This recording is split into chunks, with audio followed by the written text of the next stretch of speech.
दोस्तों, legal and legal में एक बार फिर से आपका स्वागत है। आज मेरठ शहर काजी का तनाज़ा जाम मस्जिद और ईदगाह से निकलकर थाने तक पहुंच गया है। जी हाँ, आपने सही सुना। आज जुमे का दिन था। शाही जाम मस्जिद में जुमे की नमाज होनी थी। नमाज से पहले दोनों ग्रुपों को आमने सामने देखते हुए पुलिस ने ये माना कि यहाँ कोई तनाज़ा हो सकता है, कोई तशद्दुद हो सकता है, जिसके मद्देनज़र दोनों ही तरफ से 12-12 लोगों के चालान कर दिए गए। आपको बता दें कि जुमे के रोज़ शहर की जाम मस्जिद में कारी शफीकुर रहमान साहब जुमे की नमाज पढ़ाते हैं। ये बहुत पुराने समय से वो नमाज पढ़ाते आ रहे हैं, करीब 44-45 साल से। लेकिन जब ये गर्मा गर्मी का माहौल हुआ, उस माहौल को महसूस करते हुए कारी शफीकुर रहमान ने खुद जाम मस्जिद न आने का फैसला लिया और एक वीडियो मैसेज जारी करके बताया कि वह जाम मस्जिद इसलिए नहीं आ रहे हैं ताकि कोई तशद्दुद पैदा ना हो और मस्जिद की बदनामी ना हो।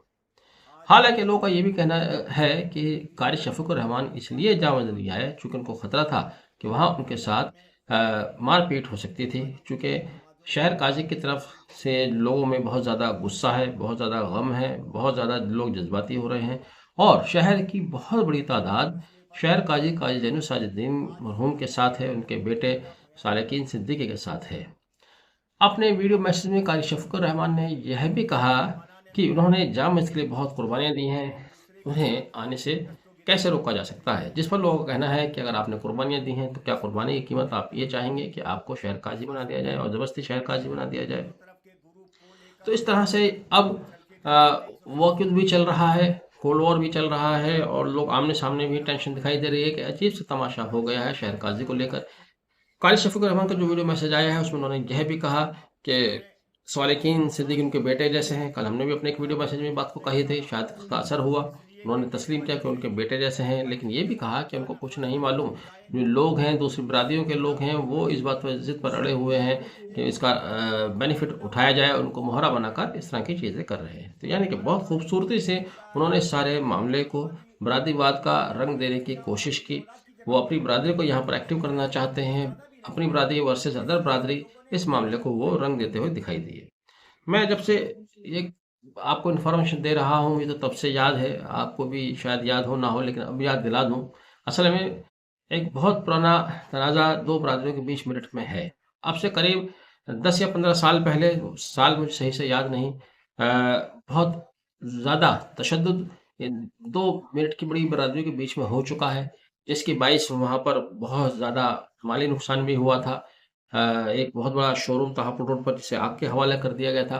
तब से इन दोनों बिरादरियों के बीच में एक गैप चला आ रहा है, टसन चली आ रही है। लेकिन वो यहाँ काजी के मामले पर सामने आएगी, इस तरह से निकल कर आएगी, ये किसी ने सोचा भी नहीं था।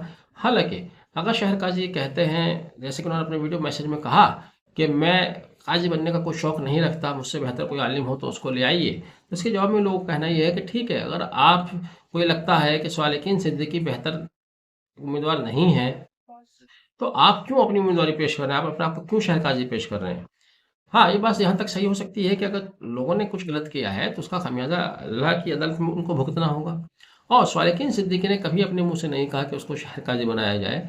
लोगों की लाखों लोगों की भीड़ ने उसको शहरकाजी अपना मुंतखब किया है। तो ऐसे में ये कहना भी गलत है कि कुछ लोग उसको ज़बरदस्ती आगे ला रहे हैं। सबके सामने हुआ है, पब्लिक प्लेस पर हुआ है, पहले जाम मस्जिद में, फिर घंटा घर पर लोगों ने खुद ये ख्वाहिश जाहिर की थी कि हमारा अगला शहर काजी सालेकीन होगा। अब बात आती है उनकी योग्यता को लेकर। भाई फिर काजी एक्ट भी आता है, कानून को भी आप मानना पड़ेगा। काजी एक्ट में कोई योग्यता नहीं है। कारी शफीकुर रहमान कह रहे हैं कि उनको आलिम होना चाहिए, मदरसे से फारिग होना चाहिए। तो ये सारी बातें जिनको लेकर तमाम विवाद चल रहा है, झगड़ा चल रहा है। लेकिन अब देखिए, ईद जैसे से करीब आ रही है, टेंशन बढ़ रही है।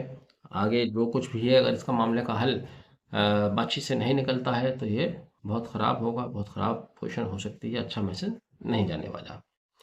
तो यहाँ बड़ी जिम्मेदारी बड़े लोगों की है, जिसमें कारी शफीकुर रहमान बड़े होते हैं, सीनियर होते हैं।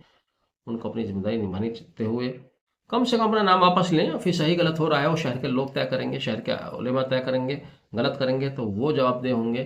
कम से कम एक झगड़ा बीच में से ख़त्म करके कारी शफीकुर रहमान साहब को बीच में से हट जाना चाहिए, जैसा आज उन्होंने हल्का सा इशारा अपने वीडियो मैसेज में किया है। हम उसकी सराहना करते हैं और उस तरह का फैसला ले लेते हैं।